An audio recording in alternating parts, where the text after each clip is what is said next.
Hey everybody, this is Everyday Commentary, and this is a video overview of this knife. And this knife is the 2020 version of the Indian River Jack.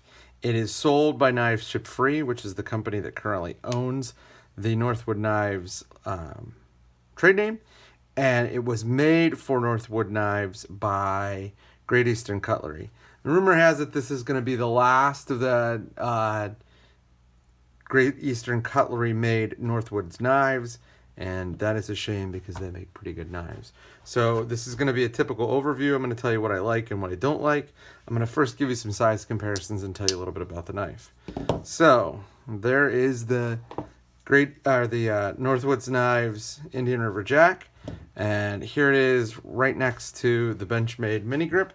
As you can see, they're pretty similar in size. Where they're not similar in size is here. This is a really, really thin knife. You can see it's probably, if you include the pocket clip, it's probably half the thickness of the mini grip, which makes it a very thin knife because the mini grip is actually not that bulky of a knife. So let's see, line them up pivot to pivot. Probably a little bit more blade length on the mini grip, but not much because this has a belly and this really doesn't. So you can see this knife is very similar in size or blade length to the mini grip. Here it is next to a AA battery. Again, thinner than a AA battery. And I'm going to lay it across an American dollar. And you can see it's just a little bit bigger than an American dollar. So, the Indian River Jack has come out a bunch of different times. I owned one in 2016. That was the 154, the CPM 154 version. It was made by Queen, and the one I had was bone. This is 1095, and I own this one, is the maroon version. They made a bunch of different versions. They made some with camel bone. They made some with mammoth tusk. I think there was a jigged bone and maybe like a rough deer. Also included in the batch of stuff that was made this time around.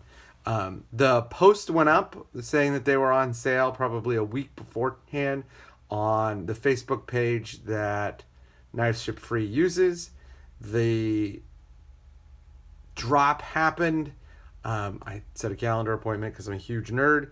And about 2 minutes later, the drop was entirely sold out. Every single version was sold out. The cheap ones, this was one of the cheap ones, and the expensive ones all the way up to the Mammoth Ivory, they were all gone in less than 2 minutes.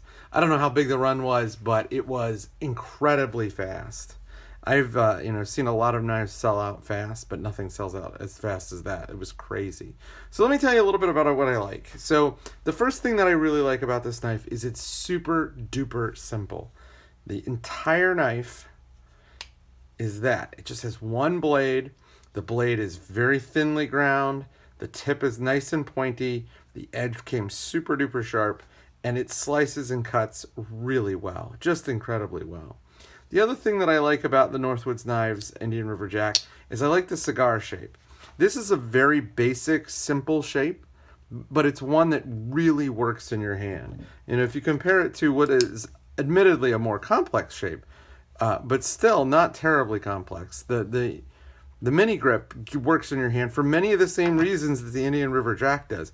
By having this sort of contoured as it is, it just lays nicely in your hand, and it allows you to make all sorts of cuts that you can that you need to make, but it doesn't really bias your grip in any one way. I mean, even the simple handle on the mini grip kind of tells you where to put your fingers. On the Indian River Jack, because it's so simple, there's none of that anywhere.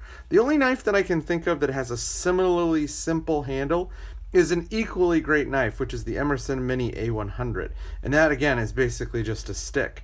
I find that these handles are super comfortable. I also like the fact that it's rounded over. And then there are all sorts of nice little touches here. The shield is nice. The shield is finger flush.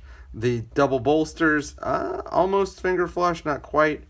On the front, on the obverse side, they're pretty flush. The one thing that is kind of strange, and this has been strange since GEC started making knives, for whatever reason, they're not filling in or flattening out these pins. So as you can see, and this has been every GEC that I've ever owned, this rear pin here, the pivot pin for the slip joint mechanism, that is always flush with the surface, but these 3 pins never are, and it's not a big deal. It doesn't really impact performance, but it's just like one of those things where it's like, just use a slightly larger brass pin and you'll be fine. Overall, that is probably the biggest drawback on this knife, and as I said, it has no impact on functionality. There are no sharp corners. There is no pokiness to this handle. They've done a really good job. Even among GECs, GEC-made knives, this is still one of the nicest, if not the nicest GEC-made knife I've ever held. You know, the liners are smooth and flush. The back is smooth and flush. It's just an absolutely stunning, 100% beautiful knife. The 1095, I'm fine with 1095 on a slip joint, especially when it's this thin and this nicely ground. It cuts and cuts really easily. It's also very easy to sharpen. This knife cost $122. I would certainly not sell it for $122. Probably won't sell it. This is one of those knives that basically went from purchase to permanent collection.